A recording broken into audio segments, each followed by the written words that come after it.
Welcome to my channel Swathi's creative spot. ఇవాళ మన ఛానల్లో టమాటో నిల్వ పచ్చడి ఎలా చేయాలో చూద్దాము. ముందుగా బాండీలో కట్ చేసుకున్న టమాటాలను వేసుకొని అందులో కొంచెం ఆయిల్ వేసి ఉడికించుకోవాలి.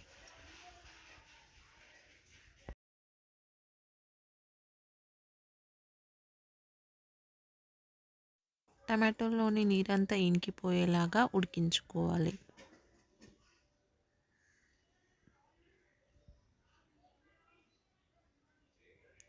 ఇప్పుడు టమాటోస్ పూర్తిగా దగ్గరికి వచ్చాక అందులో కొంచెం చింతపండు వేసుకొని స్టవ్ ఆఫ్ చేసుకోవాలి.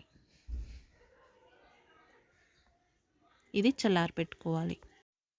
ఇప్పుడు పక్కన 1 టీ స్పూన్ మెంతులు వేసుకొని కాసేపు ఫ్రై చేసుకోవాలి. మెంతులు కాస్త ఫ్రై అయ్యాక అందులో జీలకర్ర వేసి ఫ్రై చేసుకోవాలి. జీలకర్ర కూడా వేగాక స్టవ్ ఆఫ్ చేసుకొని ఆవాలు వేసుకోవాలి. ఇప్పుడు ఈ డ్రై ఇంగ్రీడియంట్స్ని మిక్సీ చేసుకోవాలి. ఇప్పుడు ఉడకపెట్టుకొని చల్లార్చుకున్న టమాటో మిశ్రమాన్ని కూడా మిక్సీ చేసుకోవాలి. మిక్సీ చేసుకున్న టమాటో మిశ్రమాన్ని ఒక బౌల్లో తీసుకొని అందులో మనం గ్రైండ్ చేసుకున్న మెంతి, జీలకర్ర, ఆవాల పొడిని కూడా వేసి అందులోనే తగినంత కారం, తగినంత ఉప్పు వేసుకొని కలుపుకోవాలి.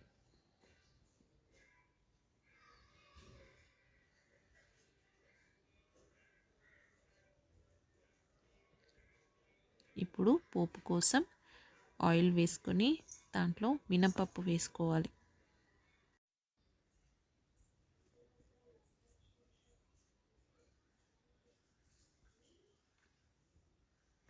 మినపప్పు కాస్త వేగాక అల్లం వెల్లుల్లి పేస్ట్ వేసి పచ్చివాసన పోయేలాగా వేయించుకోవాలి. అందులోనే ఎండుమిర్చి కూడా వేసి వేయించుకోవాలి.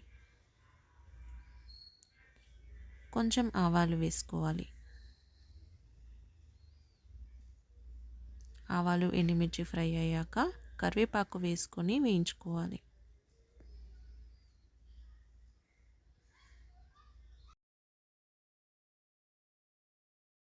అన్నీ పూర్తిగా వేగాక స్టవ్ ఆఫ్ చేసుకొని మనం కలిపి పెట్టుకున్న టమాటో మిశ్రమంలో పోపు వేసేసి కలుపుకోవాలి.